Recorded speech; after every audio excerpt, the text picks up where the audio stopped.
soy de Villazón y sé cómo manejan las cosas. Bueno, Villazón está en la frontera con la Argentina y el contrabando, mejor lo escuchemos ahí.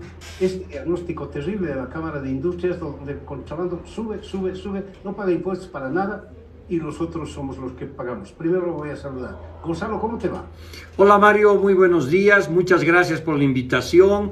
Pues un gusto estar aquí para hablar de la ciencia del contrabando. En mi época era la ciencia del contrabando, ahora se ha vuelto más grosero.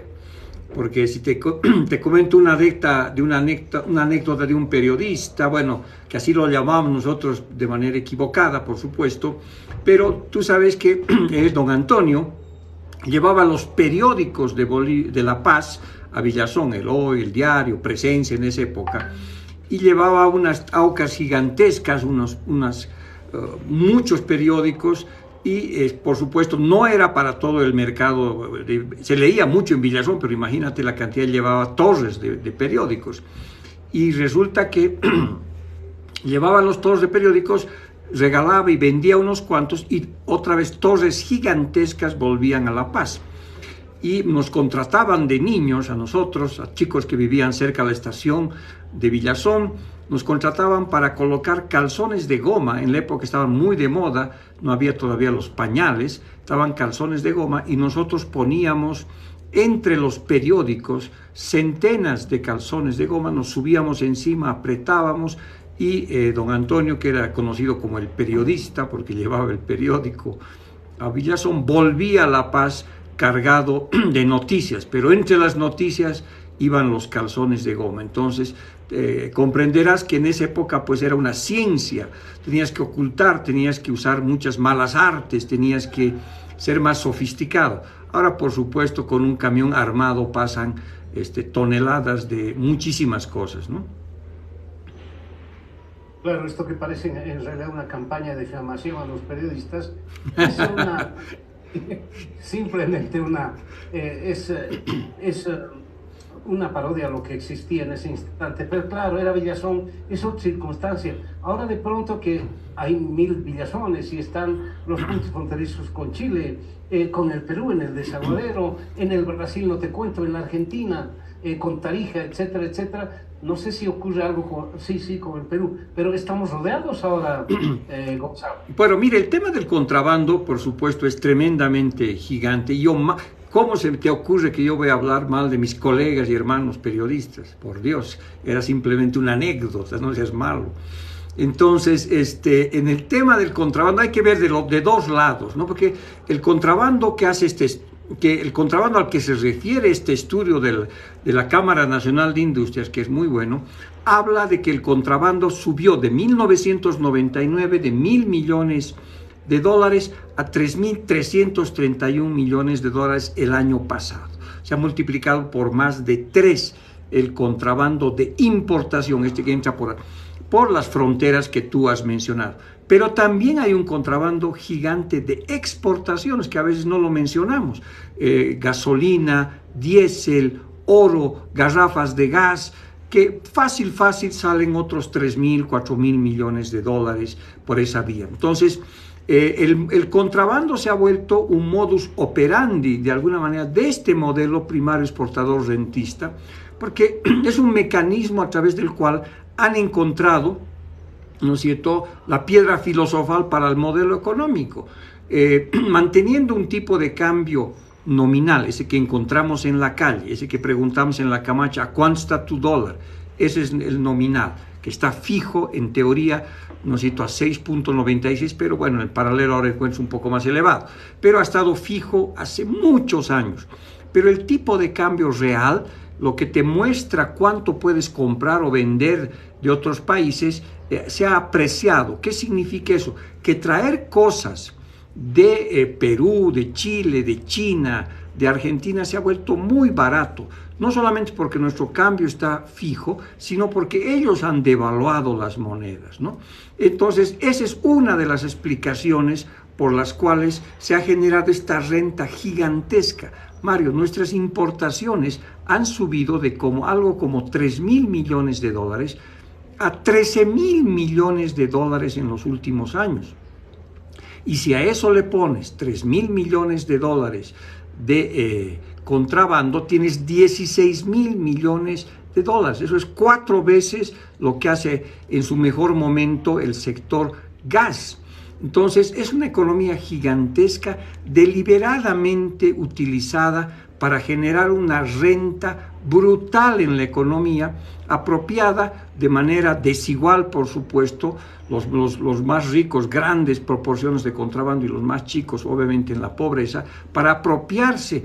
Y ahí está también parte del empleo que se genera en Bolivia, vinculado al comercio y todas las otras actividades rodeadas al comercio legal e ilegal.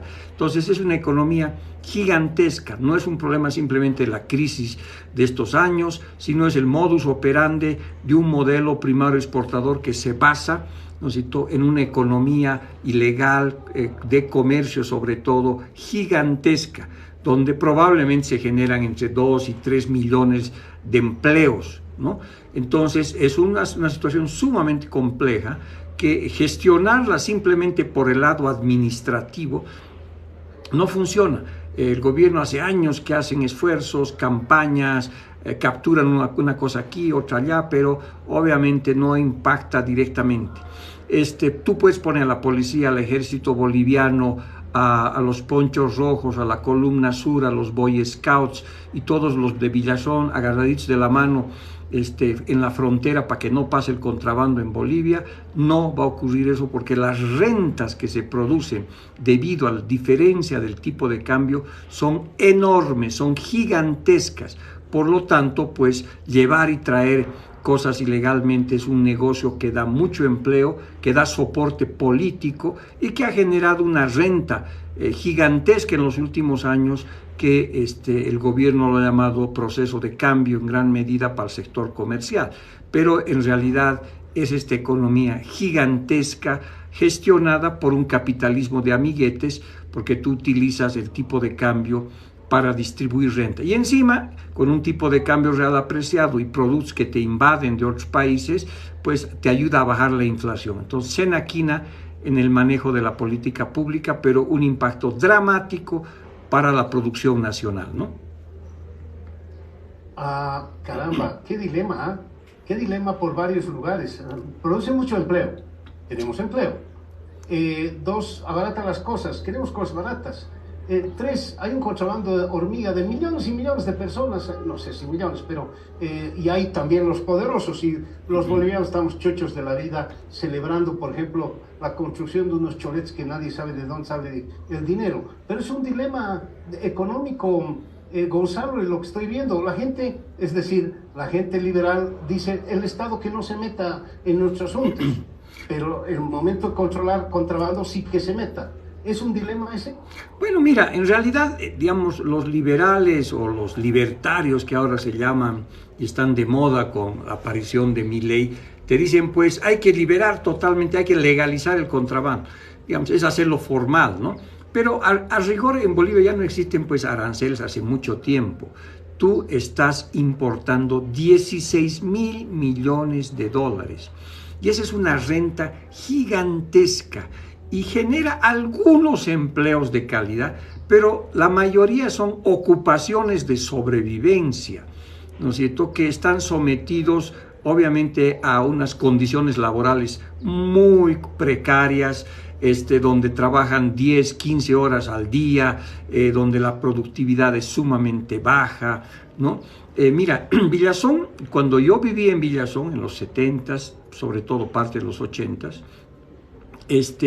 ir a La Quiaca era como ir al primer mundo, era súper bonito, avenidas, habían ya en esas épocas shopping centers en La Quiaca, súper restaurantes, por supuesto íbamos a comer unas carnes espectaculares, ¿no?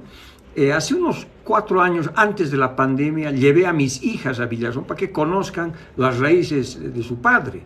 Entonces fui a visitar mi escuela Cornelio Saavedra, y Villazón ha cambiado significativamente. Es una metrópoli andina gigantesca, lleno de edificios, con una cantidad, digamos, de comercio brutal. Y románticamente crucé la frontera fui a La Quiaca a buscar carne argentina y no había, y La Quiaca es un pueblo muerto, ¿no es cierto? Es un pueblo fantasma. Entonces, eso ha generado pues una pujanza enorme en Villazón. Tú tienes ahora, los que conocen Villazón, por ejemplo, la ciudad terminaba donde era la estación del tren, y había un lugar que estaba a varios kilómetros, se llamaba Matancillas, que era una especie de vallecito que existía en este altiplano árido, que estaba a 3, 4 kilómetros. La ciudad llega hasta Matancillas ahora, ¿no? Entonces, se ha generado pues una prosperidad vinculada al comercio legal e ilegal gigantesca que se reproduce en todo el país, ¿no?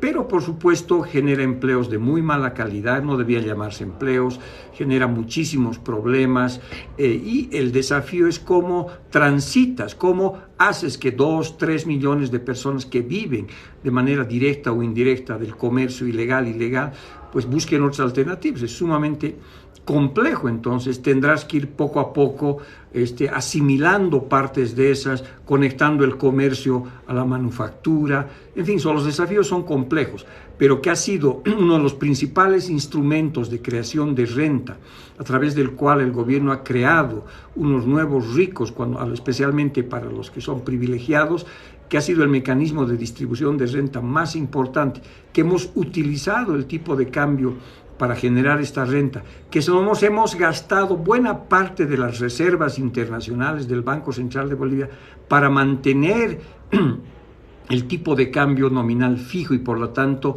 mejorar, ¿no es cierto?, las importaciones legales e ilegales, y que nos ha costado miles de millones de dólares. No hay la menor duda, ¿no es cierto? La esencia del modelo boliviano es un capitalismo de Estado, de amiguetes, ¿no es cierto?, donde las corporaciones se hacen favores y favorecen, por supuesto, a ciertos sectores con alguna política económica o política cambiaria, en este caso, que crea una renta que es apropiada por muchísima gente, 2, 3 millones, de manera desigual, hay que decir. Hay una pirámide ahí tremenda, y los ricos y obviamente los pobres vinculados a este negocio, y el gobierno es eso, un gobierno que ha administrado rentas, la renta del comercio, la renta del gas, la renta de la minería, la renta de la coca, ¿no es cierto? Y el Estado lo que ha hecho es que capturen esas rentas ciertos grupos a cambio de apoyo político, ¿no? Estoy escuchando, Gonzalo, y parece que estoy leyendo algunas de tus columnas de la Villazón Business School. Y en realidad no estamos hablando de Villazón, estamos hablando de Bolivia, de las fronteras.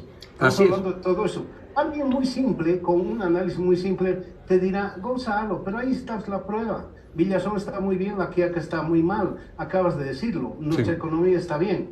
Es muy simple esa observación. Sí, es bastante simple, pero porque primero lo que entiendes es que es estar bien, ¿no es cierto? Si estar bien es, ¿no es cierto?, es vivir en una situación bastante precaria, con un trabajo que no sabes si un día el gendarme de Villazón te va a agarrar o no te va a agarrar, si va a ser víctima de las extorsiones de los aduaneros, si algún día el tipo de cambio no va a cambiar y se va a modificar y un día te vas a quedar sin absolutamente nada, pues como ocurrió varias veces, ¿no? Yo les contaba el otro día en la reunión que tuvimos en la Asociación de Periodistas, cómo yo sé del tipo de cambio desde que tengo 5 años de edad, ¿no es cierto? El momento que estamos viviendo en la actualidad es de apreciación del tipo de cambio real con Argentina y con todos los países vecinos y obviamente con los que comerciamos. Entonces, ¿qué es apreciación? Es cuando en tu mesa, y en Villazón a mis 5 o 6 años de edad había eso, teníamos el bife de chorizo espectacular, suavito. Yo no usaba cuchillo, yo cortaba con el tenedor y la cuchara el bife. Yo solo comía dulce de leche Sancor, espectacular. Yo solamente leía literatura argentina como Villiquen. Yo leía El Gráfico, veía televisión argentina, radio argentina, ¿no es cierto? Y mi mesa era tomada por productos argentinos. Y de repente, de la noche a la mañana, yo chico a veces no entendía, pero después obviamente comprendí que se había producido una depreciación o una devaluación. Mi mesa cambiaba, aparecía el dulce de membrillo de doña Hortensia, la vecina, ¿no es cierto?, el queso chaqueño, aparecían los productos nacionales rápidamente en la mesa, y lo mejor, aparecía una delicatese boliviana, como tú sabes que todos alguna vez hemos saboreado, el bife a la James Bond, frío, duro y con nervios de acero hecho de carne altiplánica. ¿Qué había pasado? El tipo de cambio se había depreciado.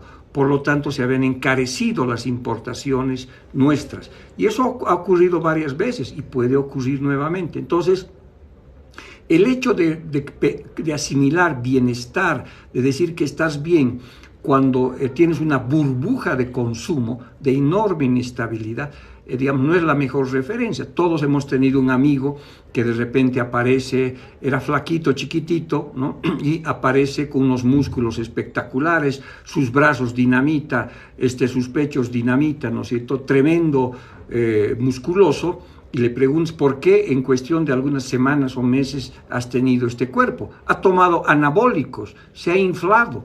Entonces, cuando tú dices bienestar, estar bien, ¿no es cierto?, a una economía, cuando la inflas de consumo artificialmente con un tipo de cambio, cuando creas empleo de muy mala calidad y eso llamas bienestar, pues no es la referencia mejor.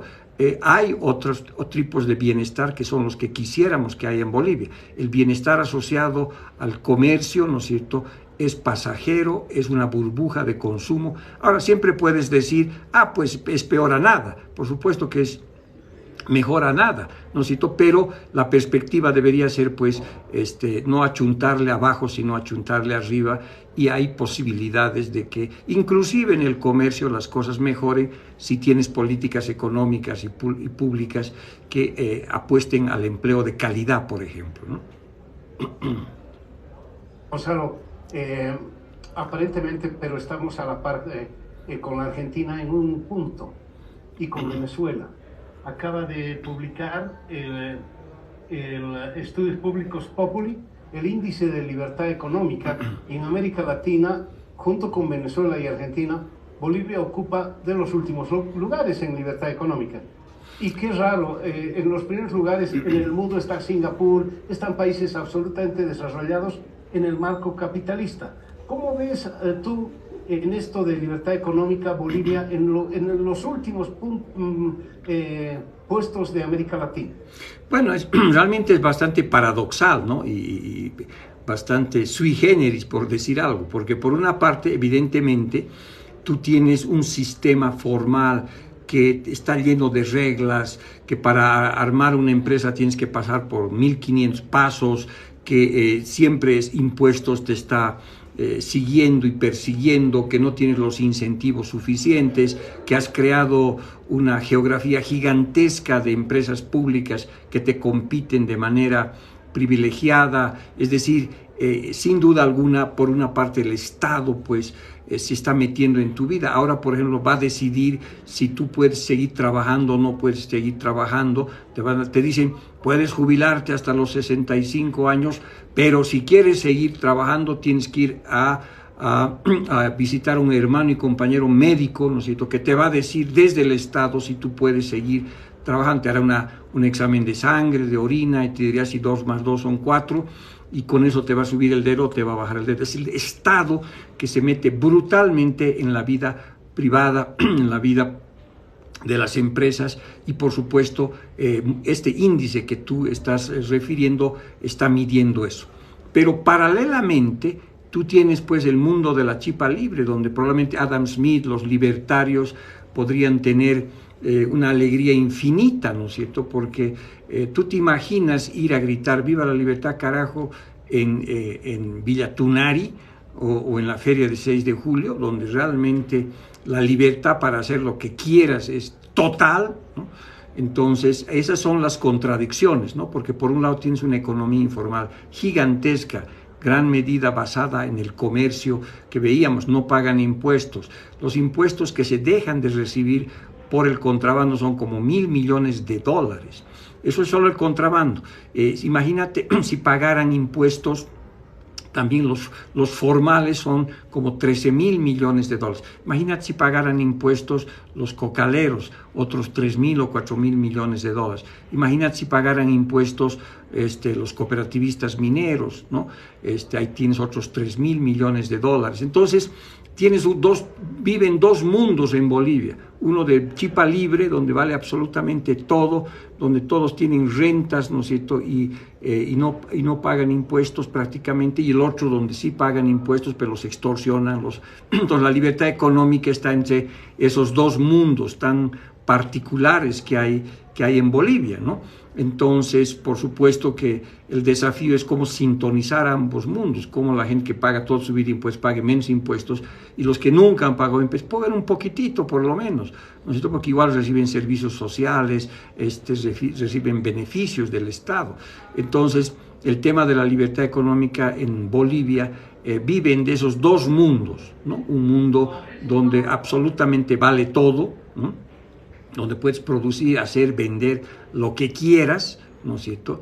Y el Estado no te va ni mirar, más bien el privado es el que se organiza a través de sindicatos, corporaciones, y pone orden un poco en ese mundo paralelo que hay, por ejemplo, en la informalidad o en la producción de coca y en el narcotráfico, ¿no? O en la minería, por ejemplo, ¿no? Entonces, Bolivia vive en esos dos planetas y es una tensión frecuente muy compleja de resolver. Teníamos gas hasta hace poco, se ha acabado, o se está acabando. Teníamos reservas internacionales, creo que se está acabando. Teníamos oro, parece que lo están vendiendo. Tenemos litio, sirve para algo, hasta ahora no veo nada. Tenemos la gestora, ahí no me voy a meter para decir si está haciendo algo. Pero hay un momento en que se va a acabar todo. Bueno, ya se está acabando, ya, ¿no es cierto? Y siempre andamos en círculos. Tú y yo tenemos ya suficiente edad para hablar un poco más de historia y sabemos que no somos tan antiguos, pero sabemos que hemos vivido la época de la plata y seguramente hubo este debate en esa época y decía, no, ahora sí, la plata nos va a salvar y con la plata vamos a construir un puente directo de Potosí a París, donde vamos a ir caminando los bolivianos a Europa, así de fuerte va a ser esto. Después vino el estaño, primero bajo las manos de los varones del estaño, y dijeron, esto va a ser una maravilla, de mano del sector privado. Después dijeron, no del sector privado, venga la Conmebol, venga la estatización, y el ciclo del estaño caminó en círculos y no resolvió el problema. Después vino el gas fue una maravilla. Tú recordarás, Mario, cómo era la expectativa. Yo te cuento una pequeña anécdota.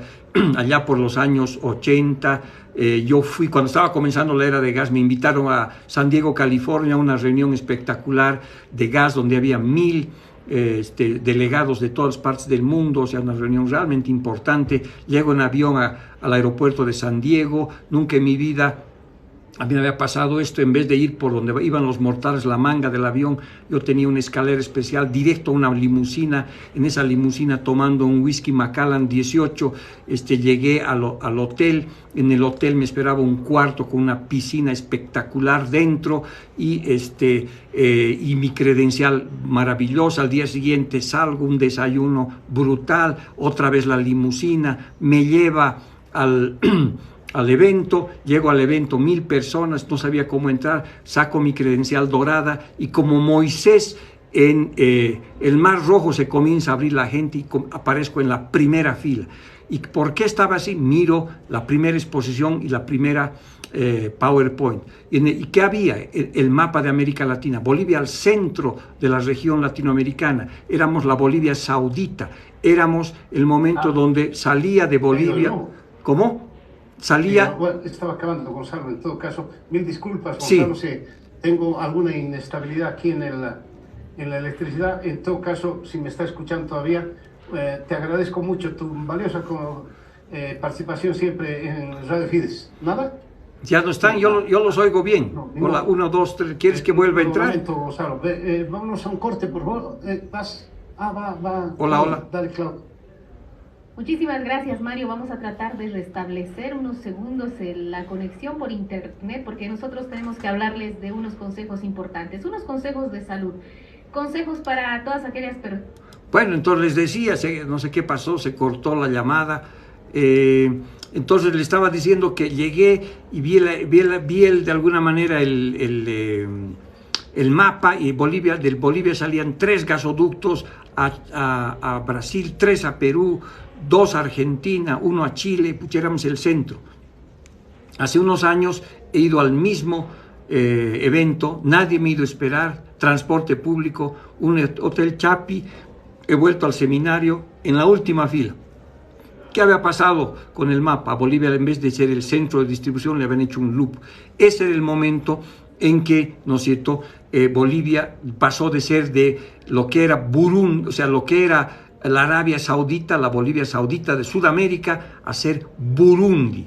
Y fue realmente un desastre. Y eso es lo que pasó, el gas se acabó. Y ahora estamos en la misma perspectiva, porque seguimos insistiendo en lo que es los recursos naturales como elemento central del desarrollo, el tema que tiene que ver con el litio, es el mismo rollo, y eso tiene una vieja historia, ¿no es cierto?, que nos dice Bolivia es un mendigo sentado en una silla de oro, que los capitalistas o los estatistas nunca han dejado que se desarrolle. Siempre estamos en la cosa, ¿no?